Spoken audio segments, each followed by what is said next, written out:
Addiction can completely dominate a person's mind and will, leading them to engage in disturbing, harmful behaviors. This dependency can stem from various sources, such as alcohol, banned substance, gambling, or even unhealthy relationships, and its impacts can be equally damaging. While some people eventually recognize that they have become trapped by their addictions, many others ignore the problem. Unfortunately, this denial often leads to a worsening situation. The tragic story of Donna Moonda and Ghulam Moonda is not an isolated case. In 2005, it sent shockwaves through the peaceful town of Hermitage. They was well known and admired by locals, almost like celebrities. Ghulam was a respected physician who owned his clinic, while Donna was exceptionally beautiful and nearly 24 years younger than him. To everyone who knew them, they appeared to have a perfect and successful relationship. However, on a warm day in May, a single gunshot shattered this facade, revealing a much darker reality marked by betrayal, dependency, and greed. Ghulam grew up in the slums of Gujarat, India. From a young age, he faced the harsh realities of poverty and hunger. These tough conditions shaped his strong character, motivated him to escape poverty and create a better life for himself. He worked hard, focused on excellence, and aspiring to become a doctor. After completing high school, Ghulam was accepted into a medical university, where he quickly became one of the top students. His hard work paid off when he was offered an internship at a prestigious clinic in the United States. There, he worked in the urology department and quickly gained a reputation as a promising young specialist with a bright future. After his internship, Ghulam received an attractive job offer and chose to remain in the U.S. He also began applying for U.S. citizenship. By the mid-1970s, he had moved to Hermitage, Pennsylvania, a small town with a population of just over 16,000. There, he opened his own clinic specializing in urological care. His career quickly flourished. Ghulam became a top professional, utilizing advanced technology and the latest equipment in his practice. His clinic gained a reputation as one of the best in the state. He accepted the most difficult and seemingly hopeless cases, attracting patients from both near and far, including overseas. Dr. Ghulam was well respected not only for his medical skills but also for his kindness. He frequently provided free medical care and often paid for expensive medications for patients who couldn't afford them. His compassion was rooted in his own challenging childhood, which motivated him to help others in need. With a prosperous medical practice, Ghulam enjoyed a comfortable lifestyle. He purchased an opulent home in a prestigious area and embraced a life filled with enjoyment. He believed in making the most of life and investing in what made him happy, such as gourmet food, traveling, luxury watches, rare collectibles, high-end cars, and spending time with attractive companions. In his 40s, Ghulam was still single when he noticed a young woman named Donna walking down the street and fell for her immediately. Donna was 24 years younger than him. She came from a religious Catholic family and had just graduated from high school when she met him. At first, she was hesitant about his interest, but over time, she accepted his generous gifts and let him pursue her. Donna's family struggled financially and couldn't afford a prestigious college education. When Ghulam found out about her situation, he offered to pay for her tuition because she wanted to work in healthcare. He supported her journey to become a registered nurse and later funded her master's degree in anesthesiology. Donna and her partner's romantic, Ghulam, relationship started several years after their initial meeting. Interestingly, even though they had strong religious values, Donna's parents accepted their relationship. They appreciated the kind, generous doctor who had helped support their daughter's education and overall well-being. Donna later became a highly skilled nurse anesthetist, secured a job at a prominent medical center. Ghulam continued to encourage her ambitions, supported her career advancement. They lived in Ghulam's luxurious home, where he gave Donna to an expensive car, lavish jewelry, and trips to fancy vacation destinations. When Donna turned 30, Ghulam, who was 54 at the time, proposed to her, and she accepted.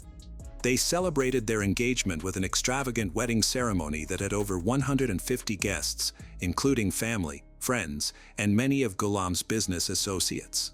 It appeared that they were on their way to a long, happy life together. Initially, Everything seemed perfect. Donna and Ghulam gained fame as local celebrities and were probably the richest people in their town. They enjoyed a luxurious life, traveling frequently, and the doctor generously indulged his much younger wife. They frequently attended charity galas and was always spotted together at public events. Donna chose to prioritize her career and took her time before starting a family. Ghulam supported her decision without any pressure. Many saw Donna as cheerful, friendly, and lively, which was the image she projected, until tragedy started to turn her life upside down. At 37 years old, Donna lost her father after a long illness, which hit her hard. She had always had a close bond with him, referring to herself as a daddy's girl and seeing him as her main source of strength. After he died, Donna became deeply depressed. She isolated herself from others.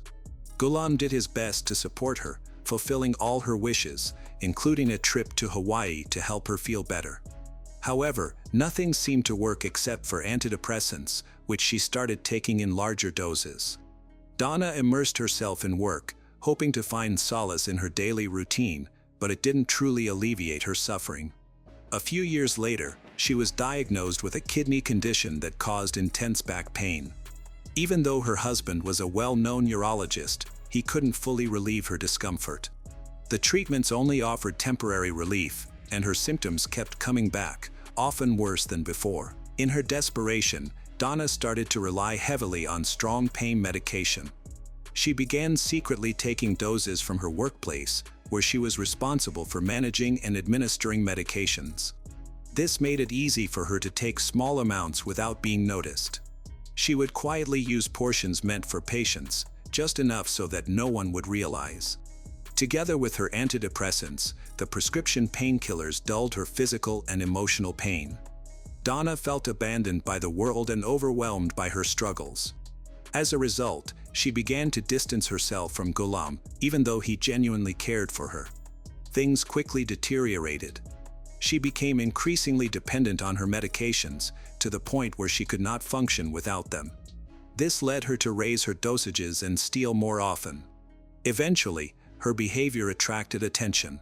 She was caught in the act, and there was no way to deny it. Her dismissal from the clinic was shocking, and she faced multiple criminal charges. Ghulam quickly intervened to defend his wife, managed the situation to safeguard her reputation. Thanks to his actions, their friends and family never learned about Donna's problem. Rather than facing jail time, she paid a hefty fine and committed to rehabilitation at a specialized center. Ghulam chose the facility himself and organized Donna's stay, informing relatives, neighbors, and friends that she was on vacation. No one doubted him. He stayed calm, convincing, continued to appear cheerful and friendly. At the rehab center, Donna, who is now in her 40s, met a younger man named Damien Bradford, who was 23 years old. Damien had a history of multiple offenses for distributing illegal substances and ended up in rehab after a serious overdose that almost killed him. Despite their age difference, Donna and Damien quickly became very close, spent a lot of time together. They faced similar challenges. Although their relationship was unexpected, their bond deepened rapidly. What started as simple conversations turned into a passionate affair. Donna's husband was nearing 70 years old. Due to his age and health problems, their physical relationship had significantly diminished. In contrast, Damien was young, energetic, fit, and undeniably attractive. He dedicated a lot of time to the gym, often used steroids and various supplements to maintain his physique. It's unclear why Damien was attracted to a woman 2 decades his senior, but for Donna, he felt like a breath of fresh air, rekindling emotions she thought were long gone. She fully embraced this connection, quickly became emotionally invested. Even though the rehabilitation center had strict rules prohibiting romantic relationships among patients, the two secretly began dating. They found secluded spots to meet, such as storage rooms and restrooms. The thrill of being caught only seemed to strengthen their connection. Donna became so invested in the relationship that she couldn't envision her life without him. Their romance continued after they left the rehab facility. Damien was a caring partner who gave Donna plenty of attention, called her sweet names, and truly enjoyed making her feel valued. He may have developed genuine feelings for Donna, a sophisticated and self-assured woman who clearly looked after herself. At this point, Donna was not working anymore but had complete access to her husband's bank accounts and could spend as she pleased. Ghulam never scrutinized her spending or asked about her expenses. Taking advantage of this, Donna started showering Damien with lavish gifts, designer clothes, and accessories, while also covering all of his living expenses. She even rented a cozy apartment for them to meet privately. As a result, Damien became financially dependent on his wealthy partner, but neither of them appeared to have any concerns about it. When warned about his wife's affair, Ghulam had long suspected that something was off and noticed changes in Donna's behavior, but he had decided not to confront her about it. He realized that she was much younger and had emotional and physical needs that he could no longer fulfill. Gradually, he accepted that their passion had faded. Instead of reacting angrily, he calmly asked Donna if they should consider ending their relationship. Donna was shocked to learn that Ghulam knew about her affair. She explained that it was merely a temporary distraction that happened during a tough period in her life. She had met the younger man while in rehab, when she was feeling vulnerable and needed support. He seemed to understand her struggles better than anyone else. Despite this, she assured Ghulam that he was still the person she loved, promised to end her relationship with the younger man, emphasizing that he didn't truly matter to her. Ghulam felt moved by her words. He chose to trust her, forgave her, and decided they could move forward together as if nothing had happened. Damien had become Donna's overwhelming dependency, which she couldn't easily escape. She felt a strong attraction to him and, in his presence, experienced feelings of youth, desire, and genuine care. Her thoughts were focused on one main goal: eliminating the obstacle to her happiness, her husband. The affair continued at the apartment she had rented for Damien. Although they were more cautious now, Ghulam believed their relationship was over, while Donna planned to maintain it. When they couldn't meet in person, they stayed in constant contact, calling up to 20 times a day and exchanging hundreds of messages. Donna had no plans to let go of her boyfriend. Donna had selfish reasons for not wanting a divorce. She feared losing her financial stability. Before marrying Ghulam, they signed a prenuptial agreement that would limit her settlement to $250,000 if they separated. However, after Ghulam found out about her infidelity, he tried to keep the situation under control and offered to raise her settlement to $1 million. Donna turned down the offer, persuading Ghulam that she still loved him and wished to save their marriage. In reality, though, Ghulam's wealth had increased to nearly $12 million. Motivated by greed, Donna wanted everything, immediate access to wealth so she and Damien could live the way they wanted without restrictions. Every time they met, Donna portrayed Ghulam as a controlling tyrant who emotionally suffocated her and treated her like an object. She wanted Damien to see her husband as an enemy who deserved revenge for the emotional pain he supposedly caused her. Her manipulative stories worked well. A dark plan began to form in Donna's troubled mind, one she intended to execute with the help of her young lover. She believed that since Ghulam was much older and had several chronic health issues, his time was running out anyway. So, she thought, why not hasten the inevitable? To Donna, this seemed like the ideal solution. No one would disrupt her new life, and she would legally inherit all of Ghulam's assets, properties, and wealth as his surviving spouse. She shared her plan with Damien, offering him half of Ghulam's fortune in exchange for his help with a problem. Damien quickly agreed. The promise of a large payout clouded his judgment. Together, they began devising the crime. People who knew Ghulam were aware that he often carried a large amount of cash in his wallet. He frequently joked that anyone who tried to rob him would leave satisfied. Donna and Damien decided to exploit this, planning the crime to appear as a failed mugging that escalated into a tragic event. Developing the plan took nearly 2 months, as Donna and her accomplice carefully considered every detail to avoid mistakes. During this time, Donna portrayed the perfect devoted wife. She stayed close to her husband, accompanied him everywhere, and made sure no one suspected any issues in their marriage. Friends and neighbors genuinely thought they were a happy couple, and even Ghulam was convinced of it. Their initial attempt to execute the plan did not go well. Damien was meant to ambush Ghulam as he left the hospital and headed to his car in the parking lot. However, the area was crowded with people, prompting Damien to back out due to the fear of too many witnesses.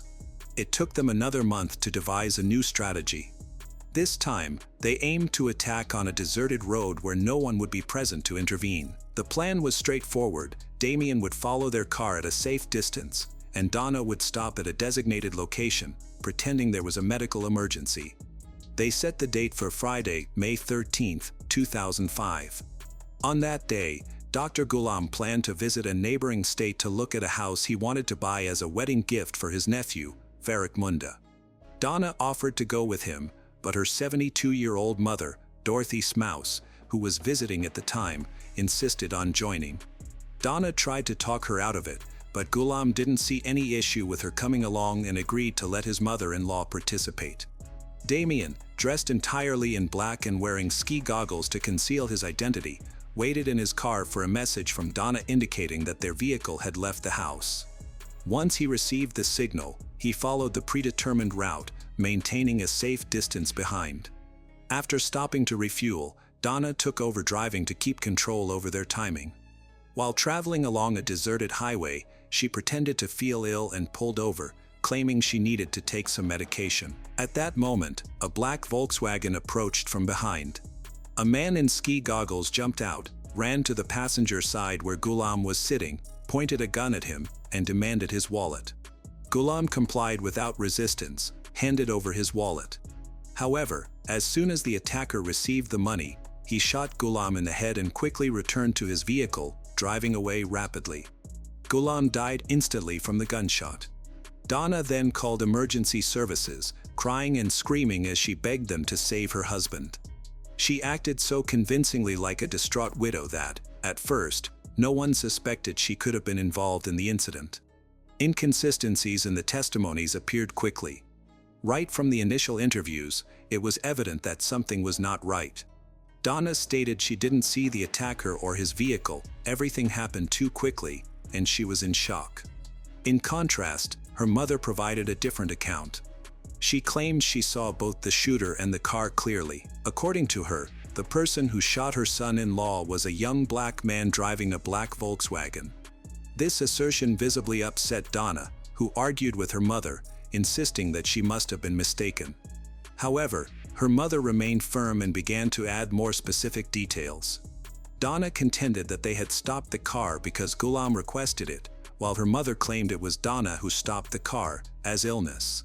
Investigators were also puzzled as to why the assailant only targeted one person while leaving two possible witnesses unharmed.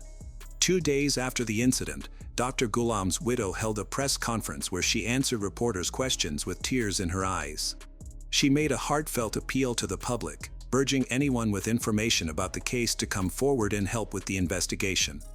Shortly after the press conference, the police received a phone call from a woman who claimed that Donna was actually the mastermind behind the incident and that she had been assisted by her lover, Damien Bradford. The caller also provided details such as the make and license plate number of Damien's car, as well as his home address. This caller considered herself to be Damien's fiancée. She had been closely monitoring the couple and shared all the information she had gathered. On the same day, police arrested Damien and searched his apartment. Although he had managed to get rid of the weapon, for some unknown reason, he kept the victim's wallet and brought it home. Inside the wallet, they found about $3,000 in cash, several bank cards belonging to Dr. Ghulam, and a photo of Donna. Authorities also discovered clothes with small blood stains that matched the doctor's. Damien was arrested and taken into custody. He mistakenly believed that his wealthy lover would help him and somehow secure his release. However, Donna, fearing for her own safety, chose to stay silent, hoping that all the blame would fall on Damien, especially since the evidence against him was overwhelming. When prosecutors told Damien that he might face the death penalty, he decided to cooperate with them in exchange for a shorter sentence. He disclosed the entire plan, provided text messages and documents, including evidence that Donna had purchased the car he was driving. In July 2007, Damien pleaded guilty to the crime and testified in court, explaining all the details of the scheme. Because he cooperated, he was sentenced to 17.5 years in prison. Donna was eventually sentenced to life in prison without the possibility of parole on September 21, 2007, for the murder for hire conviction, with an additional 360 months to run concurrently on the remaining charges. Despite Donna's numerous appeals, the court upheld the original sentence. She is currently serving her sentence at the Tallahassee Federal Correctional Institution in Tallahassee, Florida.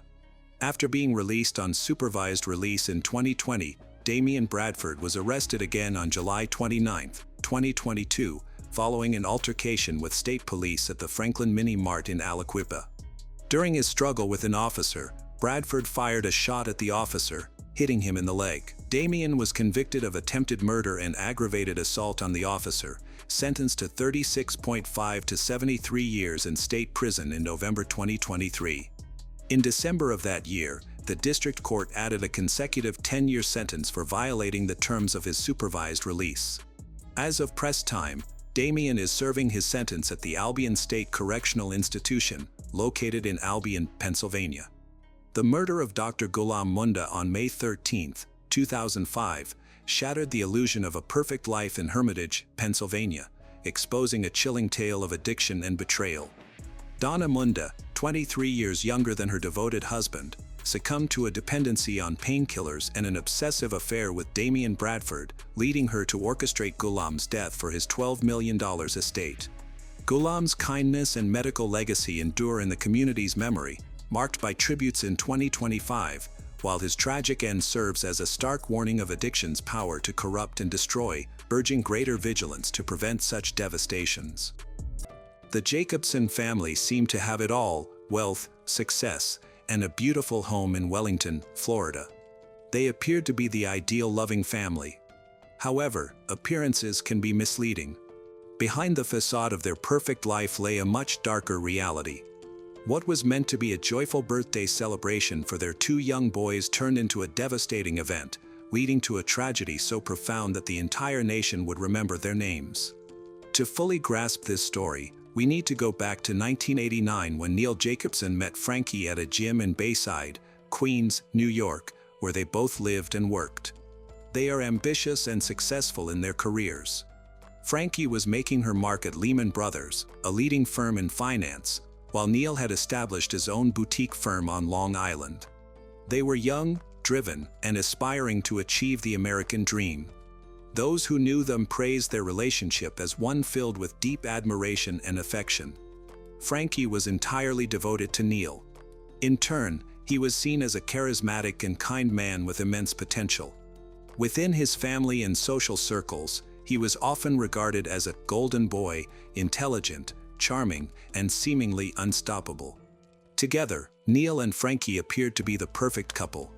They soon took the next step in their relationship by getting married and moving into Neil's home in New Jersey. Transitioning into married life was easy for them. Together, they created a comfortable, rewarding life filled with shared interests and adventures. They did everything, enjoying activities like biking, scuba diving, and weekend trips to the countryside, which helped strengthen their bond. To an outside observer, their life seemed perfect. However, amidst their seemingly ideal marriage, they felt something was missing: children. They desperately wanted to start a family, but the path to parenthood was challenging. For years, they endured the painful reality of infertility, going through multiple fertility treatments that brought both hope and disappointment. Despite the emotional toll, they remained determined. Finally, in 2003, after many struggles, their dreams came true when they welcomed twin boys, Joshua and Eric. With their lives already comfortable, Frankie and Neil experienced happiness beyond what they had ever imagined. Their family felt complete, and they thrived both personally and professionally. Neil's parents, Harold and Goldie Jacobson, moved from New Jersey to Florida in 2000. Although they loved their new home, they missed being close to their son and his family. They often expressed their frustration about the distance and wished for more time with their grandchildren. In 2005, Harold was diagnosed with cancer, and his health deteriorated rapidly, making it impossible for him to travel to New Jersey. This situation was a turning point for Neil. Being far from his father during such a critical time was too much to bear. He decided to move his family to Florida to be closer to his parents. Before the move, Neil had already started investing in real estate in Florida. He bought a pre-construction condo in Lantana and then a second one shortly after. Real estate quickly became an obsession for him, leading to the purchase of a third condo. Despite recognizing that he was stretching himself financially, he was drawn in by the booming market. Frankie, however, was concerned about his investments and questioned their practicality. Nonetheless, Neil was resolute in his decision and was not willing to change his plans. With his properties piling up in Florida, Neil began pushing Frankie to relocate. She was resistant, hesitant to leave behind the life they had built in New Jersey. She loved their home, their community, and the stability they had created. But as time passed, the financial strain of maintaining their New Jersey home became overwhelming. Eventually, Frankie reluctantly agreed to the move. The Jacobsons officially settled in Florida, eager to start a new chapter close to family. However, things did not go as planned. Neil had hoped to sell their New Jersey home before the move, but the market wasn't in his favor. Just 2 months after they arrived in Florida, tragedy struck. Harold Jacobson passed away. The loss of his father devastated Neil in ways he hadn't expected. He had uprooted his entire life to be closer to Harold, only to lose him so soon after arriving. The grief weighed heavily on him, and his mother, Goldie, later revealed that Neil had struggled with his mental health from a young age. She recalled that as a teenager, he had been diagnosed with obsessive-compulsive disorder, an issue that had plagued him for years. Doctors had noted that Neil had an overwhelming desire to be the perfect child, a pressure that followed him into adulthood. As the years passed, his struggles with anxiety only grew, and soon, things took an even darker turn. The Great Recession hit Florida hard, and Neil, who worked as a mortgage broker. The real estate market collapsed, and the once thriving business that had allowed him to invest so freely was now crumbling beneath him. The financial security he had worked so hard to build was slipping away. As the weight of his losses grew heavier, so did the cracks in his once stable world. The Florida condos he had invested in before relocating were quickly turning into a financial nightmare. Burdened with subprime mortgages, their payments increased month after month, stretching his resources thin. At first, Neil had convinced himself that things would turn around. He had always been a problem solver, always finding ways to make things work. But this time, no amount of determination could keep the walls from closing in.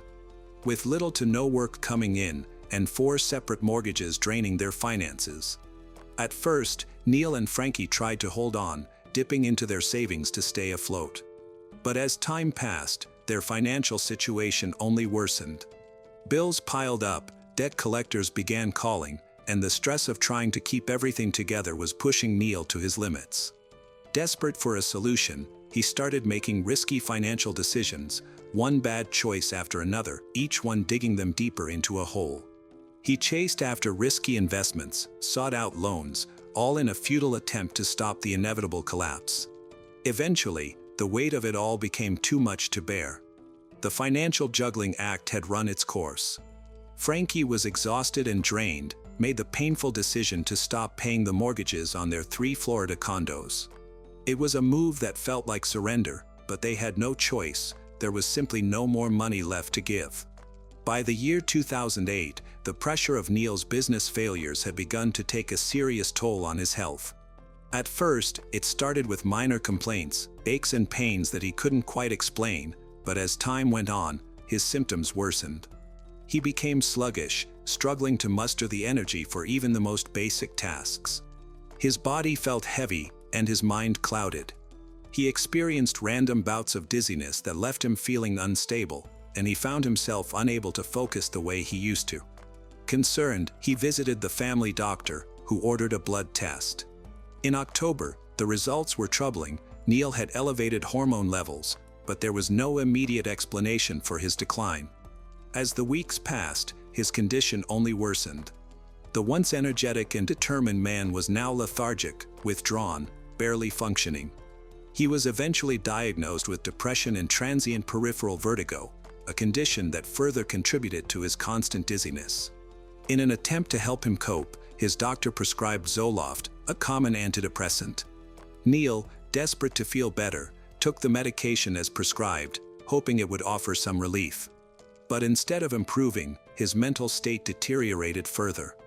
A few days after starting Zoloft, he was called back to the doctor's office, where they added a prescription for Xanax. It was meant to ease his anxiety, but his family and friends quickly noticed that something wasn't right.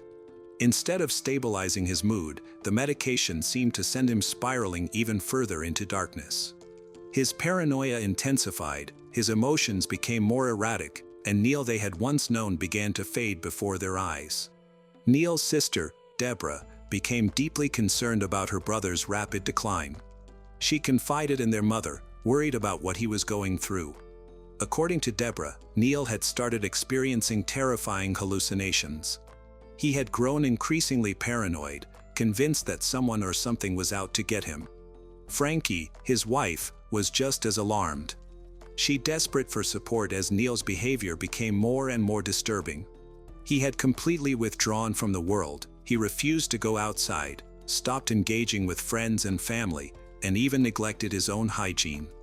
There were days when he wouldn't even shower, lost in a haze of fear and depression. His paranoia took a terrifying turn when he became obsessed with the idea that the FBI was watching him. He was convinced that federal agents were surveilling him, gathering evidence to have him arrested. He would talk about it constantly, warning anyone who would listen that they were building a case against him. His delusions became more elaborate. He was certain that his phone was tapped, that his home was under surveillance, and that at any moment, the authorities would storm in, take him away. His mother saw the full extent of his paranoia. One of the last times she visited him, Neil pulled her aside, his voice shaking with fear. He told her he was in big trouble, insisting that the FBI was coming for him, that he had done something terrible, though he couldn't seem to explain exactly what. The fear in his eyes was real, raw, and overwhelming. As Neil's mind unraveled, January 23, 2010. The darkness he had been wrestling with for months finally took over, and what happened next would shock everyone who had ever known him. That morning, Neil stood before his wardrobe, fumbling with the top shelf, his hands shaking as he retrieved a loaded gun. His wife, Frankie, still groggy from sleep, watched in confusion, not yet realizing the horror that was unfolding before her. Neil, with the gun in hand, stepped out of the wardrobe, his face hardening into something almost unrecognizable. Frankie's heart skipped a beat as the realization hit her. In an instant, panic took over. She leapt toward him, struggling desperately to wrest the weapon from his grasp. They tumbled to the floor, the fight becoming a chaotic blur of screams, desperation, and tears. In the midst of the struggle, Neil, in a violent frenzy, struck Frankie, knocking out her front tooth and slicing her finger. Despite the brutality of it all, Frankie didn't give up. She fought with all her strength, but Neil was too much, overpowering her in his disturbed state. With cold detachment, he stood, reloaded the gun, and turned the weapon on her. 2 shots rang out one after another, each striking her in the face, silencing her forever. But Neil's twisted path didn't end there, covered in Frankie's blood. He reloaded the gun and made his way to his son Eric's room. Eric, who had been lying on his stomach in peaceful sleep, was the next victim in the nightmare that Neil had somehow constructed in his mind. 2 bullets tore through Eric's body, but against all odds, the boy survived the first 2 shots. However, Neil was undeterred, his mind fixated on finishing what he had started. He grabbed a pillow and pressed it over Eric's face, ensuring his son wouldn't survive. 2 more shots, and Eric was gone. The house was eerily still now as Neil moved toward the next room, where his youngest son Joshua was sleeping. Joshua, blissfully unaware of the carnage around him, lay curled in his sheets. Neil's actions were methodical, almost as if he were following a script. He covered his son's face with a pillow, silencing him with 2 shots to the face. In a matter of moments, the vibrant lives of his family had been extinguished, with the blood of his wife and children staining his hands. Neil walked to the bathroom and turned on the shower. He stood under the water, numb, as if washing away the sins he could no longer escape. When the shower ended, he dressed, swallowed a cocktail of Vicodin and Xanax, in a haze, left his home. As he drove, the pills began to take effect, making him groggy and disoriented. Less than a mile from his mother's house, Neil passed out behind the wheel, swerving off the road and coming to a stop in the grass. Neil had initially planned to kill his mother next before taking his own life. But in his twisted state, something inside him held him back. He later told the police that when he was at home, standing in a living room, he thought about going to heaven to be with his father, but he couldn't leave his mother alone, so he planned to take her with him. Thankfully, he never made it to her house.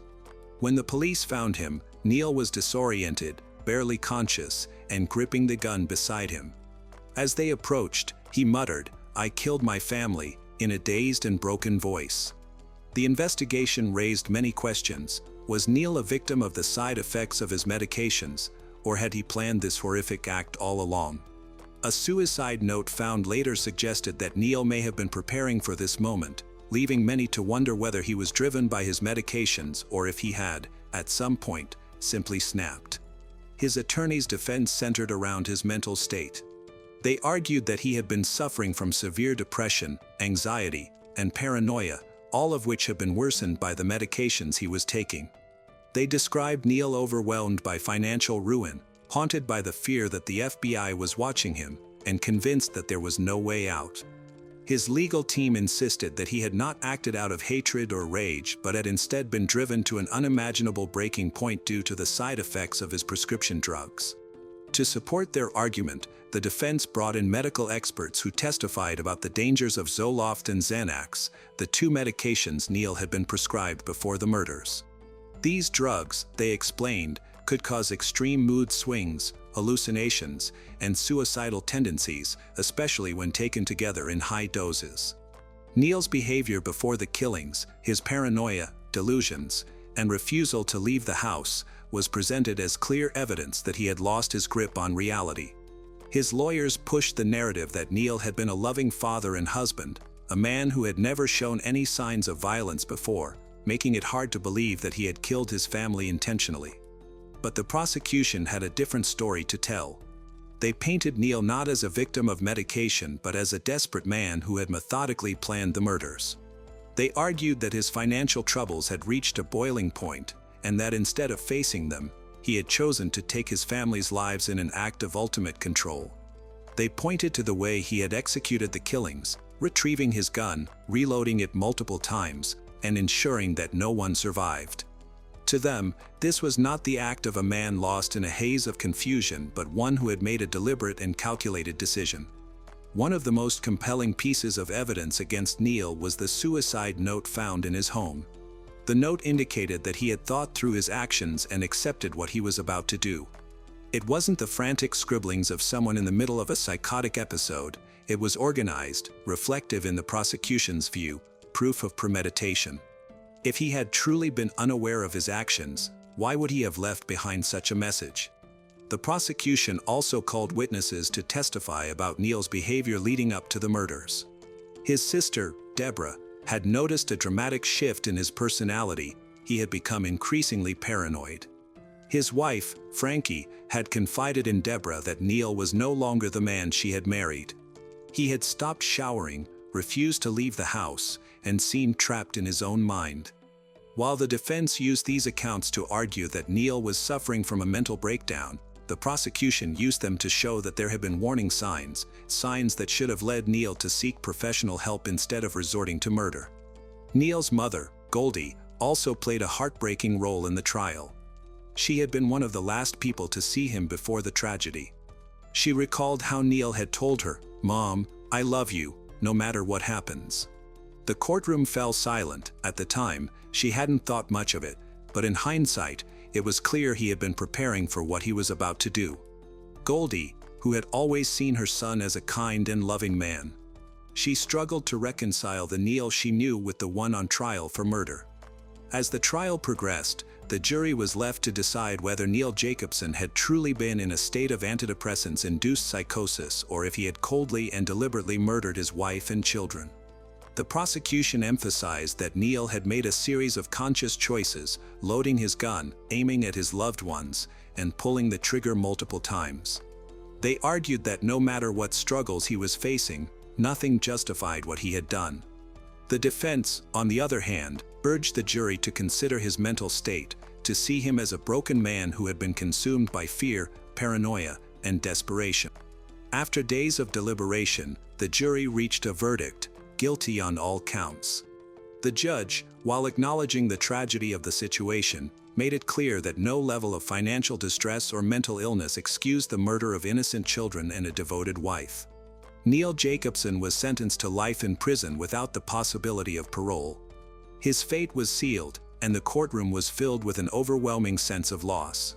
Neil Jacobson reached a plea deal with the state. He changed his plea from not guilty to guilty of 3 counts of first-degree murder. He stated that the reason was the family's mounting financial situation. Now, he will spend the rest of his life behind bars. Neil Jacobson answered to the judge in the Palm Beach County courtroom, admitting that he shot his wife, Frankie, and then shot their twin 7-year-old sons while they were asleep in their Wellington home back. During the family's turn to speak in court, Neil held his head down and never looked up. Even after the trial ended, many questions remained. Could this tragedy have been prevented if Neil had received different treatment?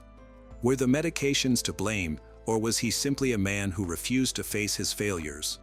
No one could say for certain what had driven him to this point. However, what was undeniable was that a mother and 2 young boys had lost their lives in the most horrific way possible. Nothing could ever undo that. In a seemingly quiet house, fear permeated the air. A family was trapped in a room, holding their breath and hoping that the locked door would protect them. Suddenly, a gunshot rang out. The lock broke, someone collapsed, and footsteps echoed in the hallway. This was not just a random burglary, it was a premeditated act. When the police arrived in the morning, they discovered a perplexing crime scene. A family of 4 and their 3 dogs were found shot dead in their home. It appeared to be a robbery, yet nothing had been taken. All clues pointed toward one individual, but the real question remained: who was truly in control? As detectives looked for answers, they realized the situation involved far more than just love, jealousy, or revenge. Someone had orchestrated everything. When the truth finally emerged, it was more shocking than anyone could have anticipated. Nathaniel Huey Jr. was born around 1993 in an environment where crime and violence were common. As a child, he displayed a reckless, rebellious attitude. He had little interest in school, often fighting with classmates and neglecting his studies. His first run-in with the law occurred during his teenage years when he was caught participating in a robbery. Due to his age, he faced minimal consequences. Nathaniel soon discovered that a life of crime offered not only excitement but also financial rewards. His criminal activities escalated, and by 2016, he was imprisoned for assault. A year later, he was arrested again for driving under the influence. Nathaniel had a particular fascination with firearms. He built a collection of guns. Although the courts prohibited him from owning firearms, he disregarded this ban, turned to the black market to acquire weapons illegally. Despite his criminal history, Nathaniel attempted to pose as a legitimate businessman by starting a private security company, even though it was not properly licensed. Legally, he was not allowed to carry a weapon, yet he boasted about his supposed authority on social media, posting pictures of himself in tactical gear and heavily armed. On the other side of the story is Ermelinda Palomo, born on 1973. By the time she met Nathaniel, she was a fiercely independent woman, a mother of 5, and already a grandmother. Although she had a stable upbringing, her personal life was marked by challenges. She had married young, but the marriage ended, leaving her to raise her children on her own. Determined to support them, she held multiple jobs while managing her responsibilities as both a mother and grandmother. She was strict with her family, which earned her respect but sometimes led to resentment. When she met Nathaniel, those around her found it hard to understand their connection. He was 20 years younger, had a tumultuous past, and represented the chaos she had always tried to avoid. Some say they met through mutual friends, but regardless of the circumstances, their relationship moved quickly. Initially, Ermelinda brushed Nathaniel off, but his confidence, persistence, and reckless charm drew her in. For Nathaniel, Ermelinda represented stability and a sense of security he had never experienced. For her, it was a new adventure, an opportunity to feel in control over someone with a free lifestyle. Their relationship was unconventional, with an attraction rooted in their differences. Soon, they moved in together, sharing a crowded home with Ermelinda's children and grandchildren, but their living situation was anything but harmonious. Nathaniel's obsession with weapons remained strong over the years. Despite legal restrictions, he continued to buy and show off firearms, making secret deals and finding loopholes to justify his actions. For him, guns were not just a collection, they were a part of who he was. He always carried a weapon, even inside the house, frequently took apart and cleaned his firearms on the kitchen table. At first, Ermelinda paid little attention to this behavior. She was more focused on the money he made than the legality of his actions. However, as time passed, she began to realize that Nathaniel's interests went beyond financial gain. He was unpredictable and could become angry over minor issues, such as a misplaced word or an unfriendly glance. His temper could shift from intense rage to unnerving calm in an instant. Cristiana Espinoza, one of Ermelinda's daughters, was the first to express concern. Unlike others who ignored the warning signs, she recognized Nathaniel for who he really was, a dangerous man. She noticed how he talked about violence, carried himself with arrogance, and never tolerated being contradicted. But what scared her the most was how quickly he could lose control. By 2021, Nathaniel and Ermelinda had been living together for 6 years. On the surface, their relationship appeared stable, but its foundation had deteriorated long ago. Nathaniel had always been unfaithful, and his affairs had become routine. He used social media to meet new women, engaged in secretive conversations, and carefully deleted his messages. Often, he would leave late at night, providing vague excuses about work or meetings. Ermelinda would wake up in the middle of the night to find him gone. He would return by dawn without any explanation. Nathaniel never feared being caught. He thought Ermelinda either wouldn't discover his infidelities or wouldn't confront him if she did. He mistakenly believed he had all the control, not recognizing Ermelinda's true strength. At first, Ermelinda chose to overlook the warning signs, but soon the evidence became too clear to ignore. His late nights, secretive messages, and newfound obsession with his appearance all indicated something troubling. Her fears were confirmed when she saw a suspicious message pop up on his phone, leaving no room for doubt. Rather than confronting him right away, Ermelinda decided to gather evidence. If Nathaniel thought he was safe from consequences, he was about to find out otherwise. She began monitoring him closely, observing his movements, noting his habits, and even checking his messages when he wasn't paying attention. Before long, she could tell when he was lying, when he was trying to cover his tracks, and when he was sneaking off for yet another secret meeting. With each new revelation, her anger grew stronger. She realized she had two options: to leave him behind and erase him from her life, or to make him regret every decision that led to this moment.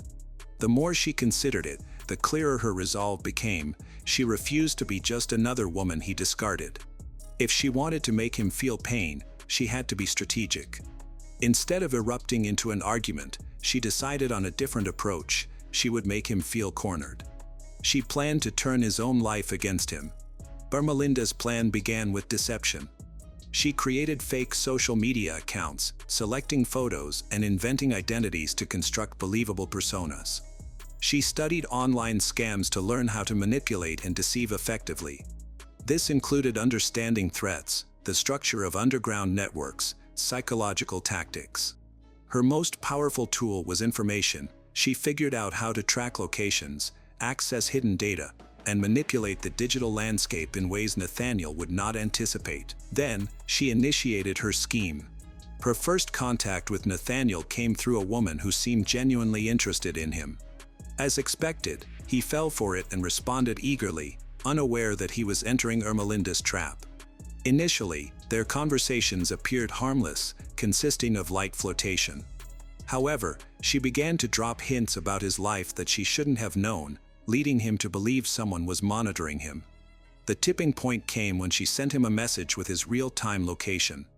This left Nathaniel unsettled. Ermelinda could see the change in his demeanor as he started looking over his shoulder and checking his surroundings. But her tactics were far from over. The next phase of deception brought in new individuals. Nathaniel began receiving messages from various people. Some were threatening, while others falsely claimed to offer him protection. They contacted him through different platforms and phone numbers, without any clear pattern.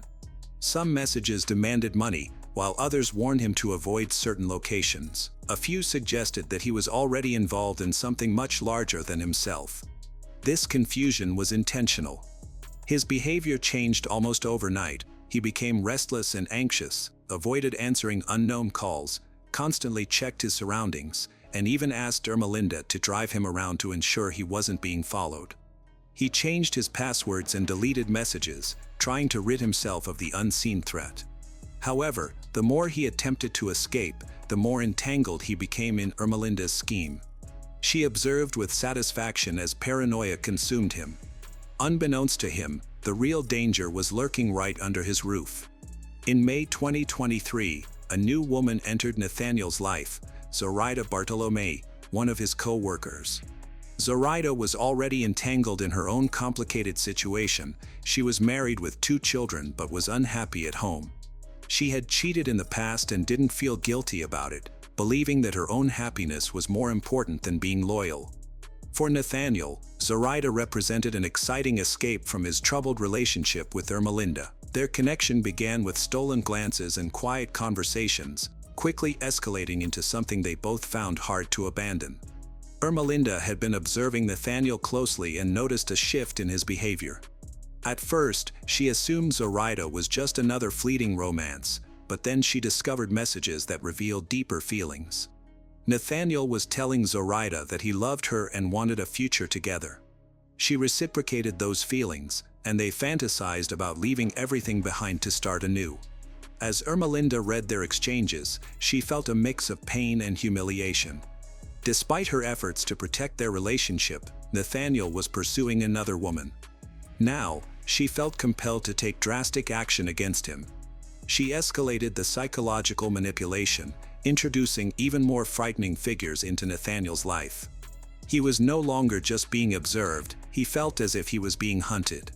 Nathaniel had endured too much to feel fear anymore. He had survived the worst, or so he thought. Now, all that mattered to him was Zoraida. Leaving her was not an option. For the first time, he wasn't merely hiding an affair, he was fighting for it. Ermelinda noticed this change in him. If she couldn't break Nathaniel directly, she would aim to destroy Zoraida instead. Her first tactic was to undermine Zoraida's stability.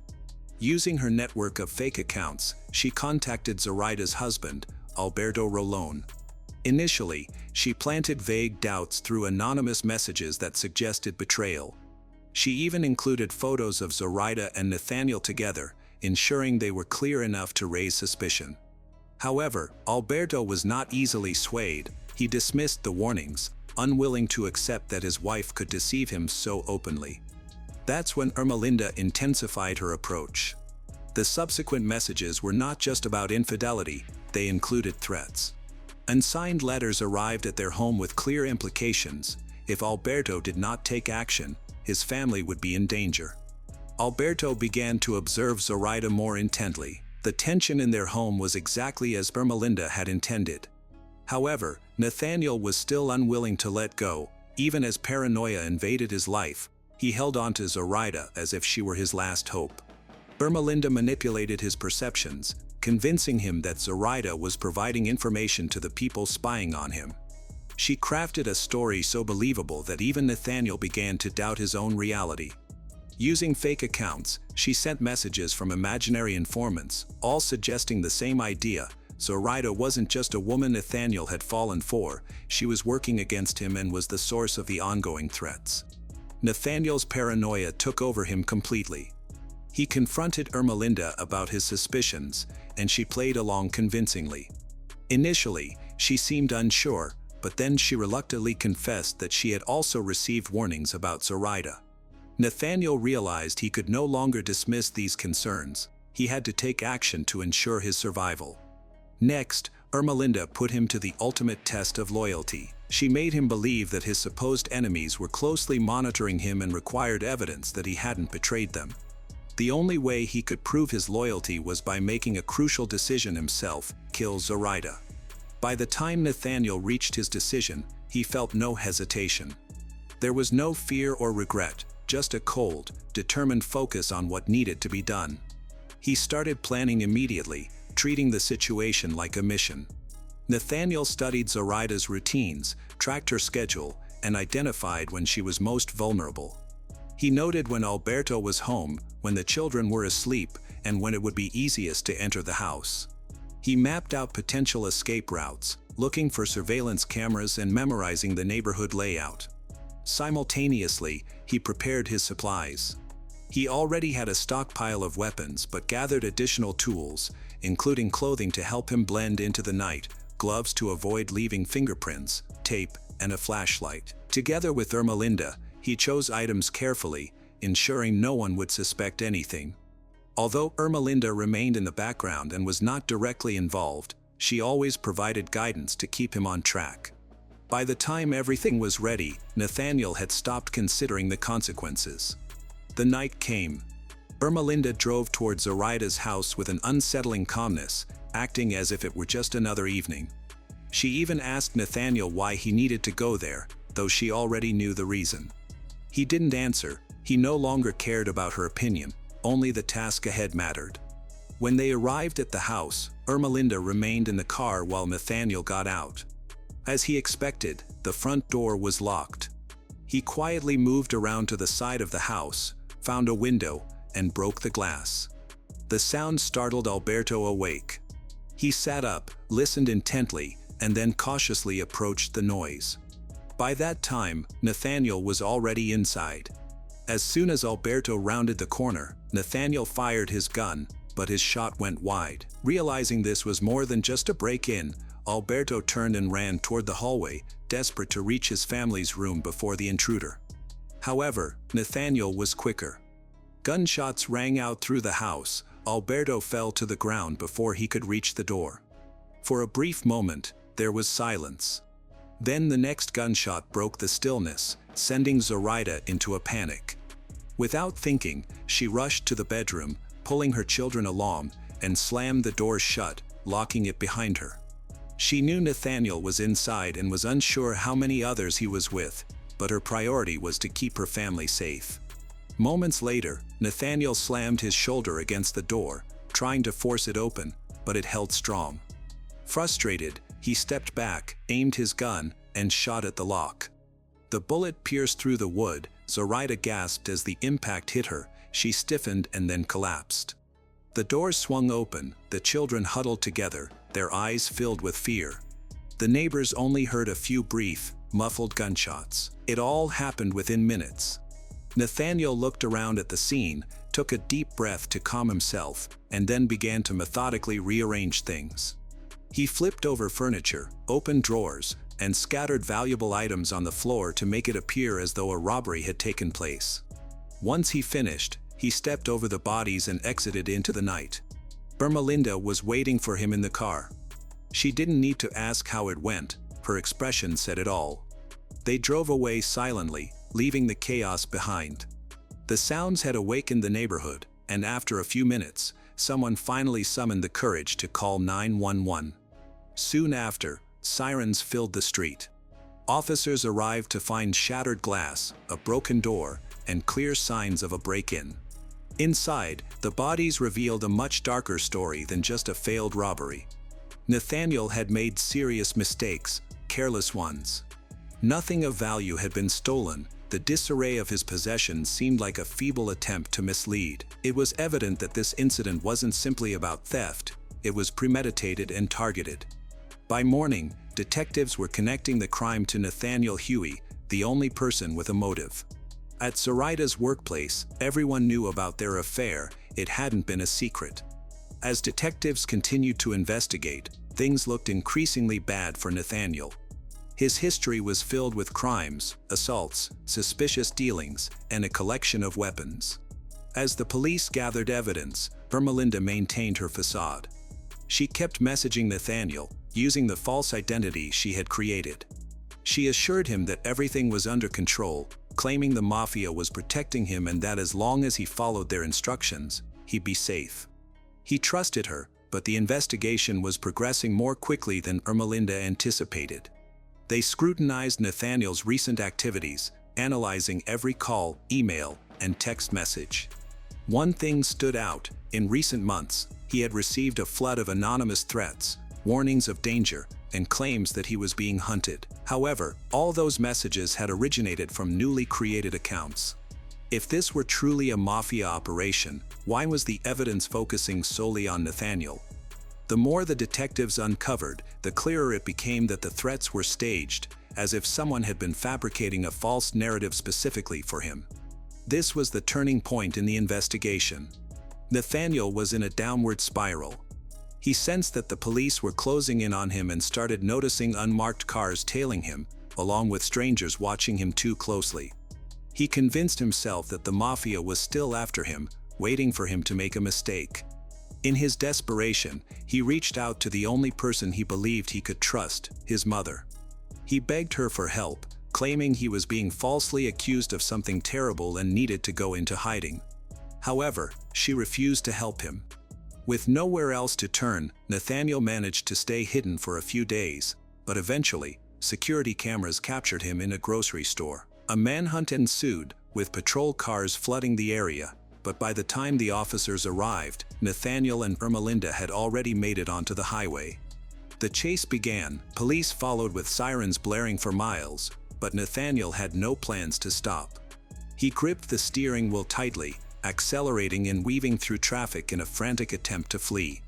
Ermelinda had carefully planned every detail leading up to this moment, and now she was watching her plan unfold perfectly. Ahead of them, traffic became congested. Nathaniel attempted to navigate around a truck, but he lost his grip, causing the tire to screech against the road. The car spun out of control, crashing into the guardrail and flipping multiple times before coming to a sudden stop. Officers surrounded the wreck, weapons drawn. Nathaniel slumped in the driver's seat, a gun in his hand, while Ermelinda sat motionless beside him. In those final moments, he had turned the gun on her and then himself. Investigators sifted through the wreckage, trying to understand what had transpired inside the car. Did he realize what was happening? The investigation didn't stop there. Detectives focused on Ermelinda's devices. Hidden within her files were hundreds of messages, chat logs, and notes detailing her manipulation of Nathaniel, dozens of fake accounts that she had carefully created and controlled. She had constructed this elaborate scheme. She understood how to break a person's will and instill fear so deeply that they would do anything to escape it. And it had worked. Nathaniel had never been in danger. There was no mafia. The true enemy had been sitting right beside him all along. In the end, the case was closed, but one question lingered. Did Nathaniel understand the situation before he took action? Ermelinda's calculated plan, fueled by wounded pride and a desire for revenge, transformed Nathaniel from an unfaithful partner into a paranoid pawn who unwittingly executed her deadly scheme. The Romeoville murders, disguised as a robbery, revealed the devastating consequences of unchecked emotions and hidden motives. As the investigation uncovered Ermelinda's intricate web of lies, it left one lingering question unanswered. Did Nathaniel ever glimpse the truth behind his actions, or did he remain trapped in her illusions until the end?